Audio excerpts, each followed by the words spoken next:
Et je le dis à moi-même aussi. Et je ne vous dis jamais rien que Dieu ne m'a pas dit à moi. Amen. La Bible dit que nous devons labourer dans l'espérance. Et l'espérance est une attente que quelque chose de bien arrivera avec vous à n'importe quel moment. J'aime cela. Nous devrions vivre avec une telle attente. Et quand les choses sont difficiles dans nos vies, nous devons traverser cela avec l'espérance. Nous devons dire « Toutes choses concourront pour le bien ». Ceci arrive pour une raison.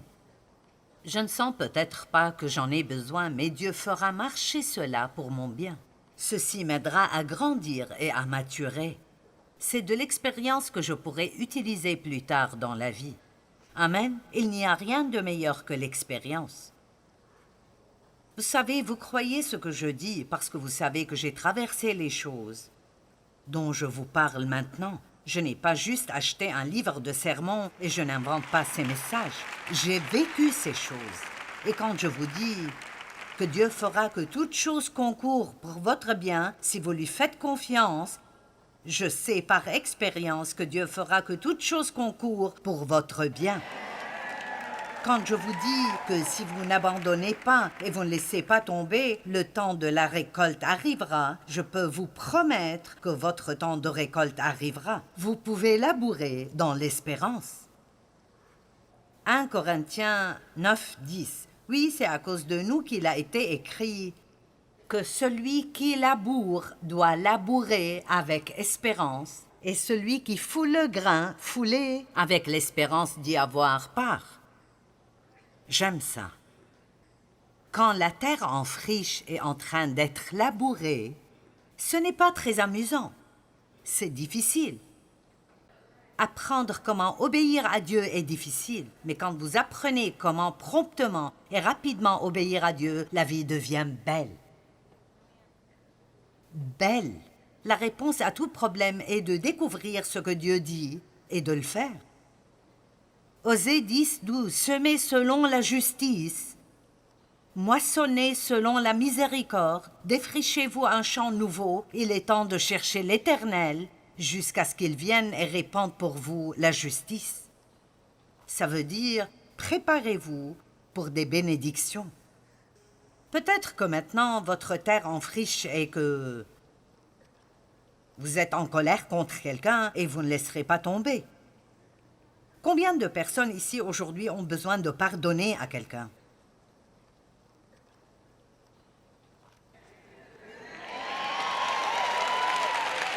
D'accord.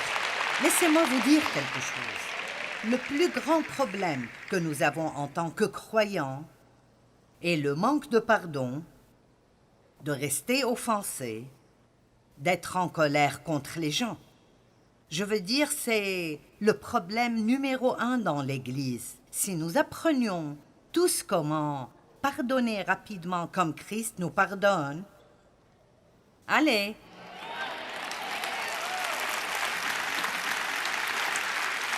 Qu'est-ce qui arriverait dans le monde si les chrétiens commençaient à s'aimer l'un l'autre? Wow! Imaginez cela. Alors notre autocollant voudrait peut-être dire quelque chose.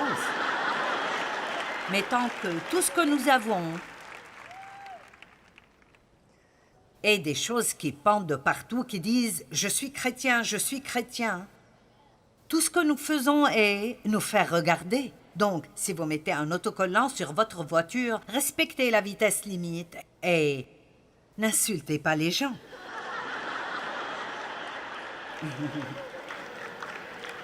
Allez, vous n'aimerez peut-être pas tout ce que je dis, mais vous ne serez pas confus.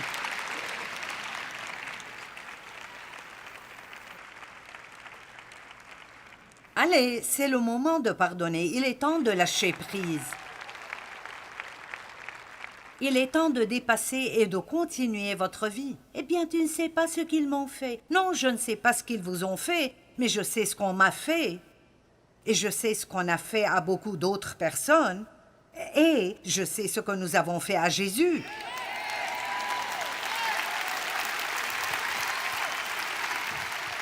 Il n'y a pas de raison pour quiconque. Vous ne trouverez pas d'excuses assez bonnes pour vous accrocher à la colère.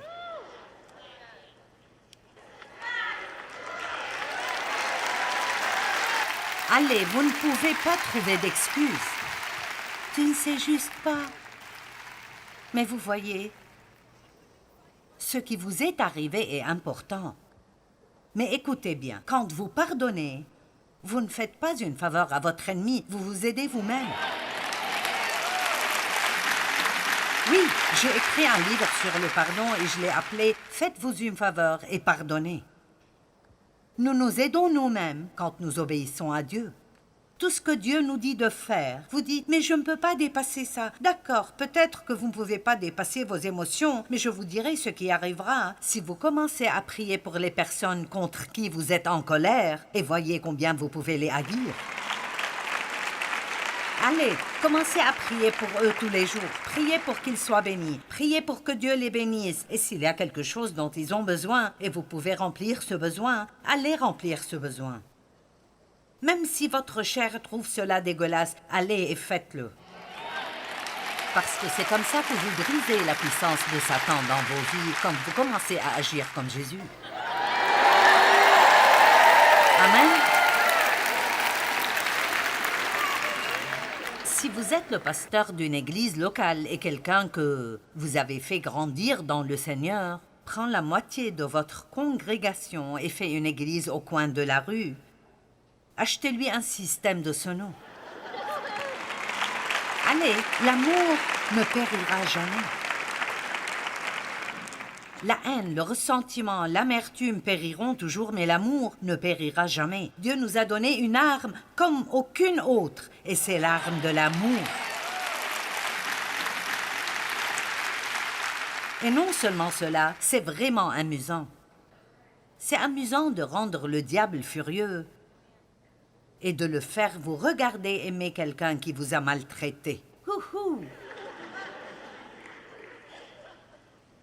Dans quelle saison êtes-vous maintenant? Ou est-ce que Dieu vous enseigne à être moins égoïste? Pas de réponse, d'accord. Et à propos d'être plus discipliné? Ou de se débarrasser des dettes?